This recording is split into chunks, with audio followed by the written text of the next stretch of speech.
Headley Rebooted.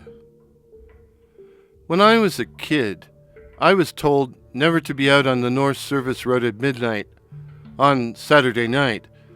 And when I asked why, they just said, Headley.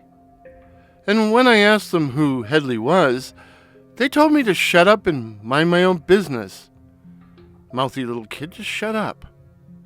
But did I listen to them? Nope. Now, when I was 16, a long time ago, last century, heck, last millennium, I bought my first car, an olive green 66 Rambler. It was a small car for those days. In other words, it was twice the size of a modern car and could carry around 23 people. And I loved it dearly.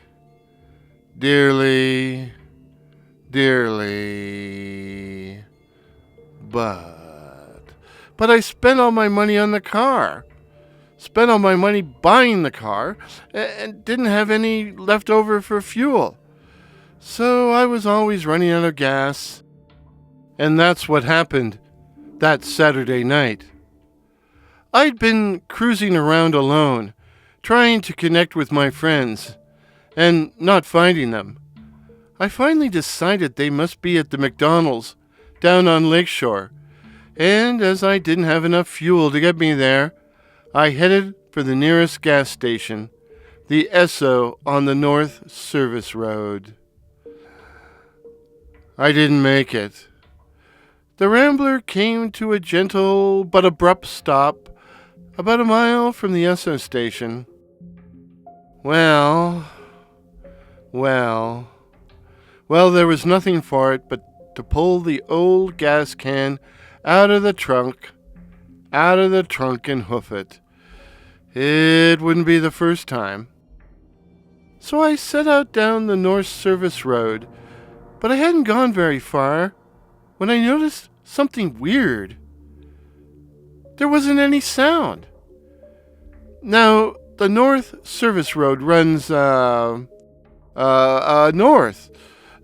of the Queen Elizabeth Highway, which heads into Toronto and is one of the busiest highways in North America. There's always traffic on the Queenie, night and day. But now, nothing.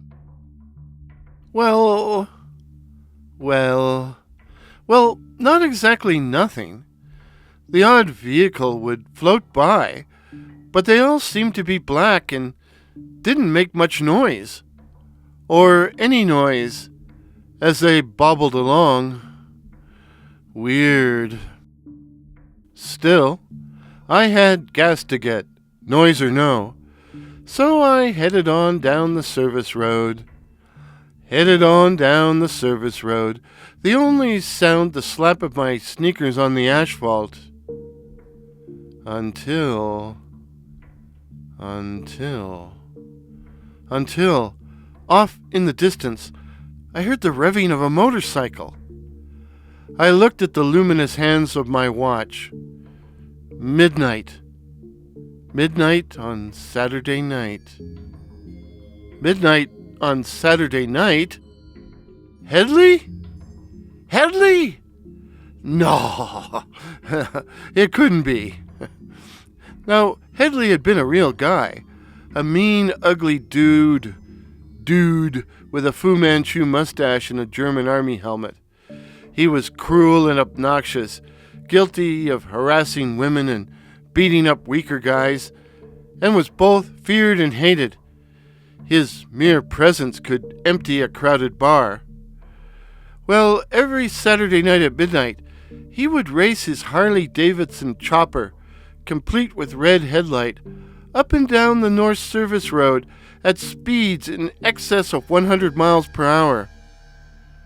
But one Saturday, person or persons unknown had strung piano wire across the road, and Headley was decapitated. They say the chopper continued for another mile before crashing into the Esso station, while Headley's head rolled into the ditch at exactly midnight. No one was ever arrested or charged with the murder. I don't think anybody really wanted to find out who'd done it. But ever since, Headley and his chopper was said to haunt the North Service Road Saturday night, midnight, like right now. The sound of the approaching bike was now much louder, and I saw with a start, off in the distance, a red headlight. No, it couldn't be. I used the end of my thumb to cover the approaching red light to see if I could get a better glimpse of the bike and its rider. And he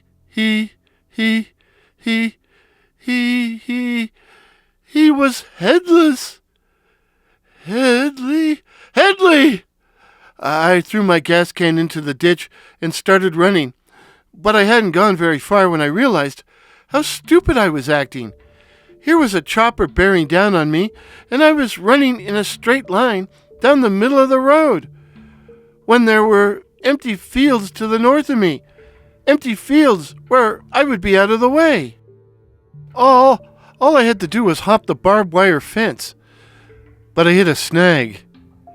Actually, my jeans caught a snag, which pulled my pants and underwear down, so I wound up sprawling face down and bare-assed. I was frantically pulling my pants up as the chopper arrived, and in one fluid motion, the headless rider pivoted and pulled a massive wheelie, which carried the bike over the barbed wire.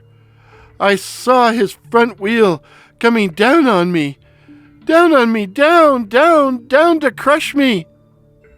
And then everything exploded in a crimson fireball, and I passed out. I don't know how long I was out for, but when I woke up, Headley and his spectral chopper were gone.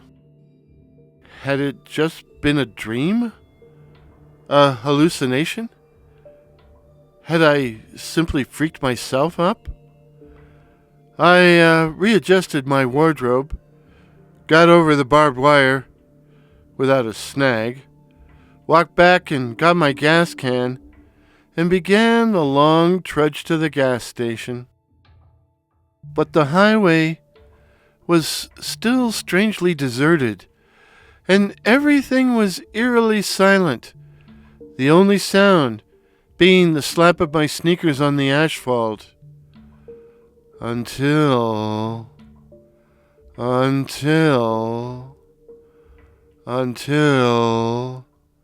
our story continues.